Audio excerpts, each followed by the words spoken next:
Madame, Monsieur, épisode 49, saison 3. Oh là là, c'est le genre de scène qu'on attend tous dans une série. Le genre où il y a quelque chose, il y a un dénouement et il y a l'évolution au niveau des événements. Et dans ce cas, c'était le désenvoûtement de Monsieur Mbarka.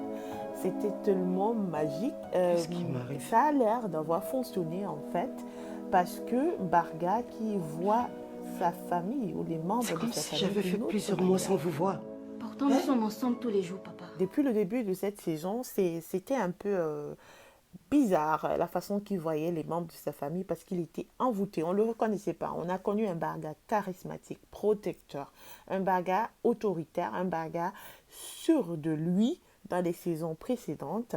Et dans cette saison, c'était quelqu'un d'assez relâché, quelqu'un d'assez libéral, chacun faisait ce qu'il voulait, quelqu'un d'assez subjectif dans sa façon d'agir. L'objectivité n'y était plus, la protection non plus, le charisme non plus. C'était un adolescent qui découvrait l'amour. Et là, on voit Barga très, très, très mal. Il se demande, mais où vous étiez pendant tout ce temps? J'ai l'impression que je ne Merci vous ai d'être pas revenu vu parmi pendant nous. longtemps. Et Alice qui lui dit, pourtant on se voyait tous les jours. Alors on a l'impression que ça a Chérie, marché. mon On a amour, l'impression que ça a marché, mon cette épouse. scène, ce désenvoûtement, et qu'un Barga a retrouvé ses esprits. Et c'est tellement émouvant de voir la famille se demander pardon, se prendre dans les bras, se soutenir. Barga qui parle de la manière qu'on aime à Hélène. Hélène qui n'en revient pas. On se demandait, mais Hélène, qu'est-ce que tu fais là? Et pourtant, ça relève aussi le fait que parfois, on a nos maris ou ces personnes qui aillent voir ailleurs et les femmes, elles partent tout simplement parce elles ne supportent plus. Et ça peut être effectivement sous l'effet de l'envoûtement des forces surnaturelles. Donc une personne qui est manipulée, ce n'est pas toujours des actes intentionnels. Je pense que c'est ce qu'il voulait relever ici avec l'envoûtement de Mbarga, le changement du personnage. On a un personnage assez positif, objectif et protecteur dans les saisons précédentes. Et dans cette saison, on voyait une autre personne métamorphosée, mais négativement. Alors, Hélène est restée. On n'a pas compris, hein, on avait tous envie qu'elle parte parce qu'on ne comprenait pas comment un homme peut humilier autant sa femme. Mais là, on comprend effectivement pourquoi il fallait qu'elle reste. Et on voit le fait que la famille est sacrée, l'union. Et ça a marché. Tu sais, notre mariage a connu des hauts et des bas. Mais je suis persuadée que tout au fond de ton cœur, tu sais que jamais je ne laisserai personne d'autre occuper la place que tu tiens dans mon cœur. Pardonne-moi pour tout le mal que je t'ai fait. Pardonne-moi pour les larmes que je t'ai fait couler. Je te demande de me pardonner. Pardonne-moi, s'il te plaît. Pardonne-moi, mon amour. Pardonne-moi. Pardonne-moi d'avoir versé des larmes.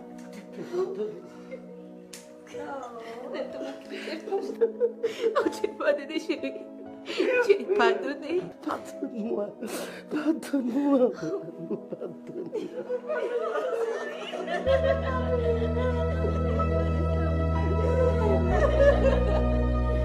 On t'aime pas. On a un Barga qui est de retour. On a de l'autre côté un Piwele qui est à la recherche de Miranda. Pourquoi? On ne sait pas. Est-ce que Piwele est vraiment amoureux de Miranda? Ça reste ambigu. Ça reste un point d'interrogation. On se rappelle qu'il y a 2 épisodes avant, il disait à sa maman de devoir intercéder pour lui auprès de Passy parce qu'il aime Passy, etc. On a vu il s'est attaché à Miranda. Est-ce que c'est parce que c'est une sorte de doublure de Passy? Parce que Miranda est entièrement coachée par Passy. Passy qui connaît très bien Piwele.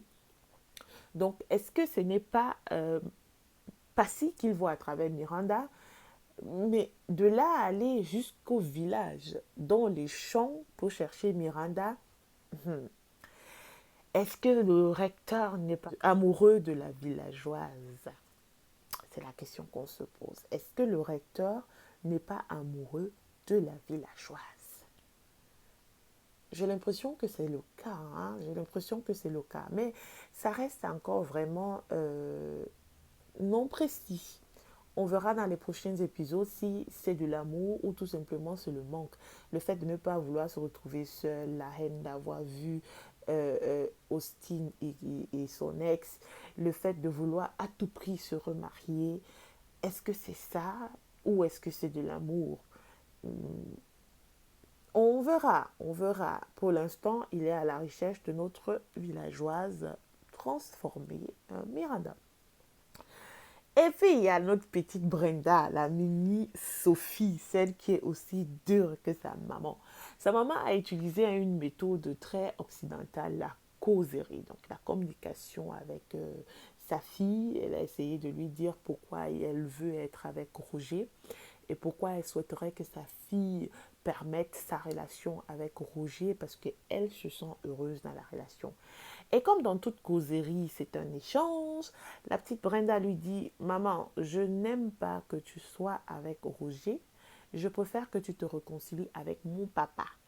Et tu vois, si tu peux tu me demandes de faire un tout petit peu d'effort pour aimer Roger, toi aussi fais un tout petit peu d'effort pour aimer encore mon papa. Et la maman dit, mais non, je ne suis plus avec ton papa, je ne veux plus être avec ton papa et je veux être avec Roger. Et comme elle sentait que sa maman insistait et qu'elle ne gagnait pas au niveau de l'échange, elle lui a dit, maman, tu sais, tu peux épouser qui tu veux. Tu peux épouser qui tu veux, sois heureuse avec qui tu veux, mais sache que moi, je ne serai jamais heureuse avec papa Roger. Et là, c'est une sorte de choc pour, pour Sophie qui avait espéré par cette méthode-là convaincre sa fille, mais elle se rend compte que sa fille est déterminée. Et ce qui est bien, c'est qu'elle lui dit, elle lui a ouvert son cœur. Elle dit, elle a un pressentiment que ce papa Roger n'est pas net, qu'il y a quelque chose qui cloche. Mais comme sa maman est éperdument amoureuse, entre guillemets, elle ne voit pas cela. Et la petite, elle ne peut pas faire mieux que ça. Alors, on espère qu'un jour, Sophie se rappellera de cette conversation et elle comprendra qu'en fait, les enfants ont parfois un petit mot à dire. Ce n'est pas à cause des enfants qu'on doit décider, mais on doit les écouter. On ne doit pas ignorer leurs ressentis et leurs avertissements. Et Sophie, elle est ébahie par le comportement de sa fille, mais ça ne nous surprend pas. On connaît Sophie assez rude, donc c'est assez déterminée, nette dans ses principes. Alors sa fille n'a hérité que d'elle. Il y a un autre petit couple là qui est très ambigu. La façon dont le nouveau prétendant de Miranda est engagé dans cette relation, il a reçu pendant qu'ils étaient ensemble un coup de fil. Et il est allé décrocher dehors. Ça relève un peu soit le côté mystique ou le côté du trafic d'enfants. Peut-être qu'il est soit dans une secte ou alors il est dans un groupe de vente de bébés. Parce qu'il est trop engagé dans cette relation. Hein. Il y a quelque chose qu'il cache dans tous les cas. Il y a quelque chose qui cache. Et j'ai l'impression qu'il s'intéresse beaucoup plus au bébé qu'à Miranda. Donc, le bébé qui est dans le ventre qu'à Miranda. Mais on saura dans les prochains épisodes si c'est sincère son amour d'une femme enceinte, pour une femme enceinte, ou alors c'est juste du business. Et il y a le couple Bignem. Il y a Alice qui rentre, qui informe à sa belle famille, effectivement, que son père a été délivré, c'était un envoûtement. Et ils sont tous contents, ils apprécient l'initiative, ils sont contents, ils se disent, bon voilà, finalement il est délivré, etc. Mais quand ils apprennent les méthodes de la délivrance et qu'ils se rendent compte que, en fait, c'était par un marabout, alors là, ça ne passe plus. Parce que pour eux, on ne lit pas maraboutage et religion. Il y a religion et il y a marabout qui ne se mélangent pas à tradition, etc. Soit c'est le christianisme, soit c'est rien. Soit c'est Christ, soit c'est rien. Donc c'est comme ça chez eux. Et Madame Bignan essaie de leur dire, bon voilà. On a envoûté mon père dans l'intention de prendre tous ses biens. Jésus, Marie, Joseph. Sérieux? Ouais. Hey! Les filles d'aujourd'hui avec le cœur de l'hippopotame. Hey!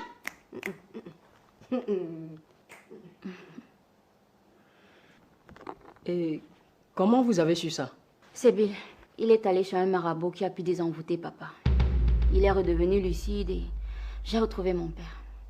Quoi? Donc vous avez préféré aller voir un marabout au lieu de vous requérir les services d'un homme de Dieu? Le plus important, c'est que ça ait marché, non? Mais qu'est-ce que tu racontes? Tu suis quel chemin finalement? Attends, donc si je suis un chemin, je dois obliger tout le monde à le faire? Oui. Non. Arnaud, je crois en Dieu et tu le sais très bien. Mais il ne faut pas négliger nos réalités africaines. Donc les réalités africaines sont plus importantes que le Dieu que nous servons. Arnold, nous servons tous le même Dieu. C'est juste la façon de le servir qui diffère, c'est tout. Alice, tu me déçois. Comment vous trouvez la réaction Tu de me déçois énormément. Arnold et celle d'Alice? Est-ce que de nos jours, il est possible vraiment de jumeler tradition et religion? Anna. Alors, Anna n'a pas les nouvelles de Mbargha. Elle, naturellement, elle le relance et puis elle veut doubler la dose. Elle s'est même permise d'aller chez lui. Je ne reviendrai pas, Anna. Ça veut dire quoi? Ça veut dire que je suis chez moi avec ma femme et mes enfants. Attends, Mbargha, tu rigoles là. Tu veux m'énerver? Si tu veux pas que je devienne ton pire cauchemar, ramène-toi dans les 5 minutes qui suivaient. Métamorphose-toi si t'en as envie. Attends, Mbargha, c'est Anna que tu parles. Au revoir, Anna. Allô?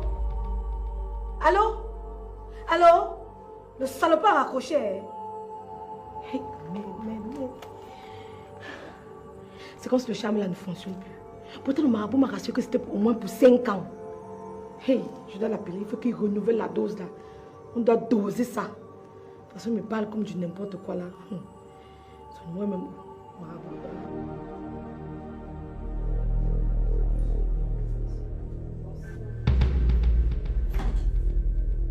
Tu as encore le courage de remettre les pieds dans cette maison? Tu ne manques vraiment pas de culot, toi. Tu m'as dit que tu venais chercher ton chéquier, non? Moi? Oui. Et qu'est-ce qu'on faisait pour que je te dise une telle chose?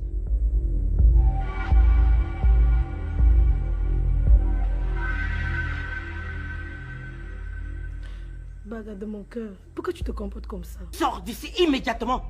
Toi encore ici? Pardon, reste en dehors de nos problèmes. Je suis là pour voir le père de mon enfant. Et alors, sors d'ici immédiatement. Toi aussi tu me parlais, tu te...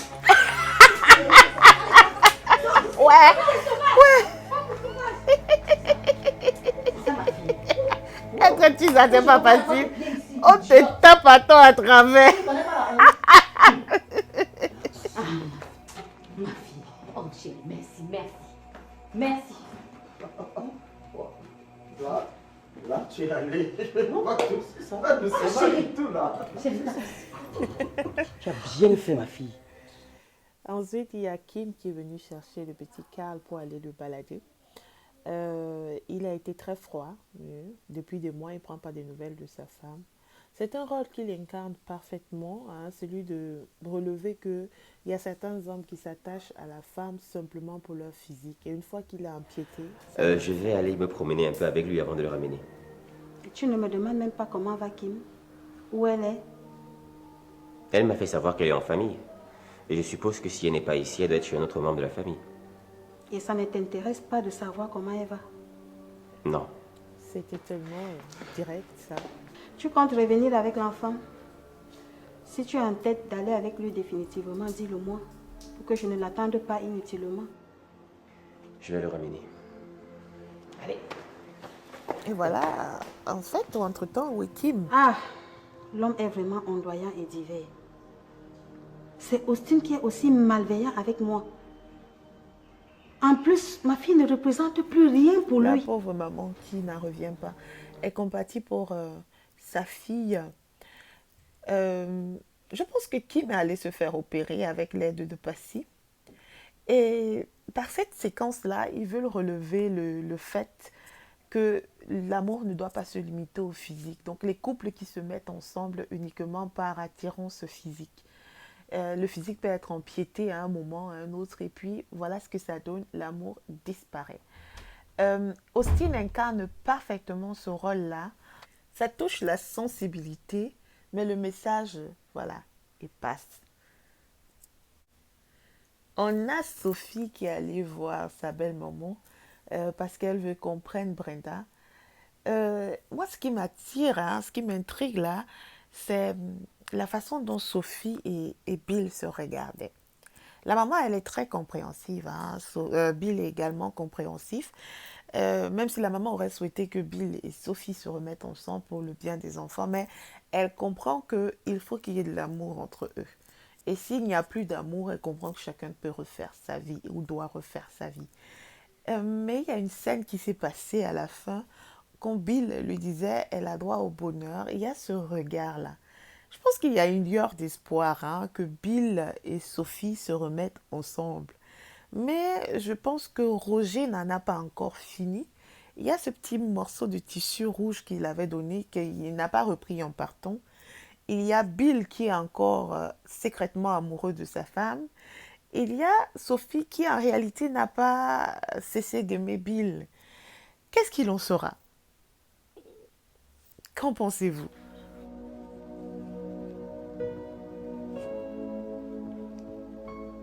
Qu'est-ce qu'il y a encore? Bill, je ne sais pas. Je suis blessée de l'intérieur. Et j'ai l'impression que je ne mérite pas le bonheur. Il faut toujours qu'il y ait quelque chose pour me voler ma joie et ma force. Je suis fatiguée de vivre dans la peur. J'en ai assez de souffrir. Je suis fatiguée de vivre dans le drame, maman. Oh, mon enfant, calme-toi. Ça va aller. Hein? Nous allons t'aider à surmonter tout ça. Ça va. Ne pleure plus. Sèche tes larmes. Sèche tes larmes, Sophie, s'il te plaît. Toi, mieux que quiconque, mérite le bonheur. Si j'avais la possibilité de reprogrammer le cerveau de Brenda, je l'aurais fait sans hésiter. Je ferai tout pour que tu sois bien. Oh là là, c'est tellement doux de la part de Bill. Sois toujours forte.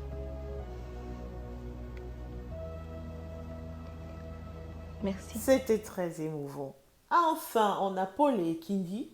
Leur fœtus a disparu dans le ventre. Pourquoi? Comment? On ne sait pas.